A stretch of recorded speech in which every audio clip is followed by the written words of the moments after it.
सत्येन धार्यते पृथ्वी सत्येन तपते रविः सत्येन वाति वायुश्च सर्वे सत्यम प्रतिष्ठितम। सुना, सत्य की ही जीत होती है, ये सुना तो होगा। इसका उदाहरण सुनो। भीड़ कौरवों के पास थी, भगवान पांडवों के पास थी। भीड़ कौरवों के पास थी, भगवान पांडवों के पास थे। जीत पांडवों की हुई। इससे सिद्ध होता है भीड़ की जीत नहीं होती है, जहां भगवान होते हैं उसकी जीत होती है। भीड़ कौरवों के पास, क्योंकि वो असत्य हैं और परमात्मा स्वयं सत्य है। सत्यव्रतम सत्य परमति सत्यम सत्यस्य योनि निहितम च सत्य। भागवत जी का पहला श्लोक ही सत्य से है।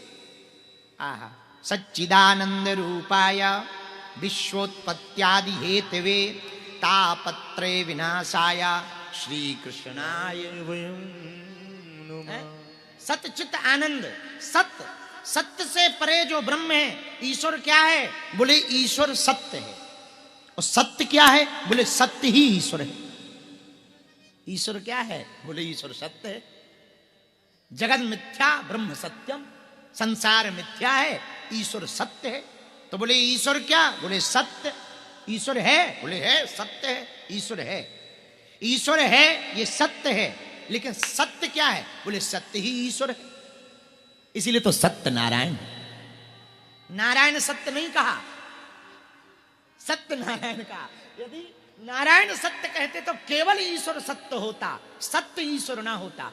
इसीलिए बड़े विवेक के साथ स्कंद पुराण में क्या कहा? सत्य नारायण भगवान की जय हो। बोले क्या? बोले सत्य ही ईश्वर है, नारायण है, तो बोले इसका नाम सत्य नारायण है।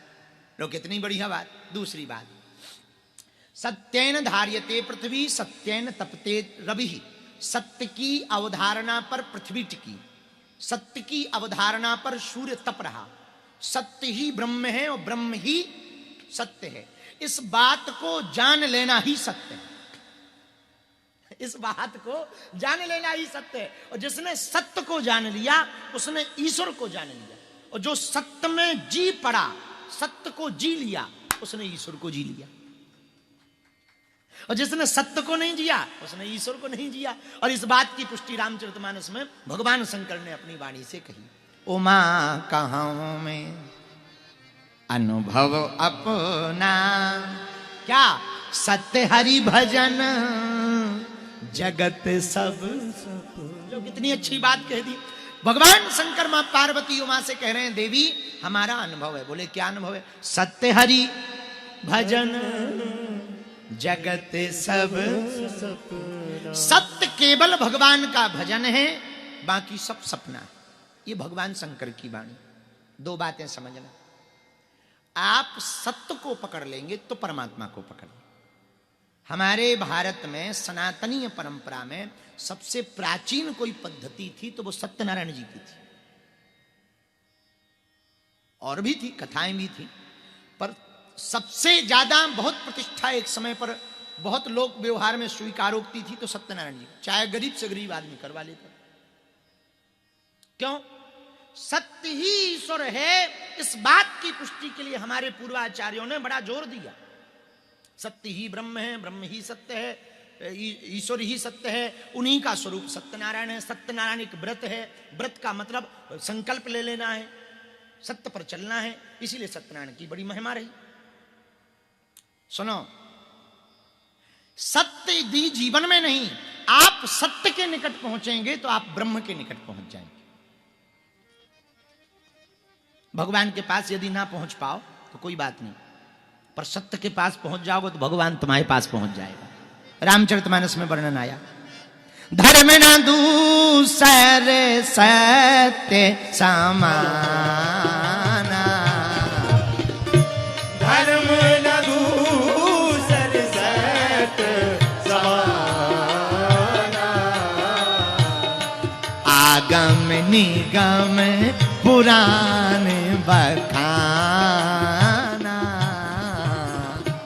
आगम निगम पुराण बखाना।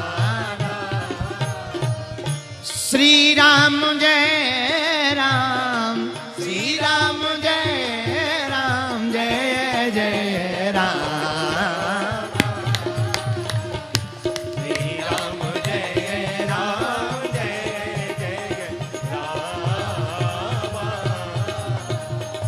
श्री राम जय राम, जय जय राम। आहा, जो साधक सत्य की सन्निकटता में पहुंच जाएगा, जो व्यक्ति सत्य के नजदीक पहुंच जाएगा, वो ब्रह्म के पास पहुंच जाएगा।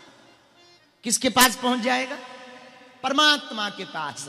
ब्रह्म के पास पहुंचने का सर्वोत्तम मार्ग, सरल मार्ग, सुलभ मार्ग है सत्य।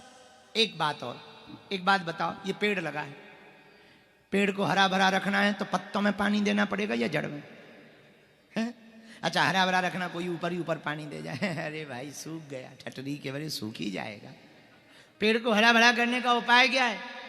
भाई जड़ में पानी दो। अच्छा, जड़ में पानी देने के बाद फिर पत्तों में तो नहीं देना पड़ता?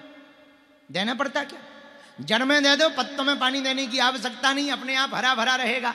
हम लोगों की यही आदत है, हम लोग साधनों को ही ईश्वर मानते हैं। साधन में परमात्मा नहीं है, साधना में परमात्मा है। और साधना क्या है? सत्य ही एक साधना है। जिसने सत्य को पकड़ लिया उसने ब्रह्म को पकड़ लिया। बोलो सीताराम। बालाजी महाराज के कृपा पात्र बागेश्वर धाम पीठाधीश्वर परम पूज्य धीरेन्द्र कृष्ण शास्त्री जी महाराज का पावन संकल्प। मध्य प्रदेश में छतरपुर के ग्राम गढ़ा में बनेगा विश्व स्तरीय कैंसर अस्पताल एवं रिसर्च सेंटर, जिसकी आधारशिला देश के यशस्वी प्रधानमंत्री नरेंद्र मोदी जी के कर कमलों से रखी जा चुकी है।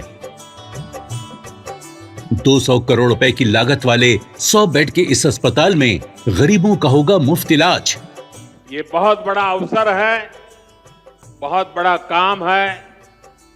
संकल्प बड़ा हो, संतों के आशीर्वाद हो, प्रभु की कृपा हो, तो समय सीमा में सब पूर्ण होता है। हमारे प्रियजनों, बागेश्वर धाम पूरे भारत के लोगों, अभी तक अस्पतालों में मंदिर थे, अब मंदिर में अस्पताल होगा।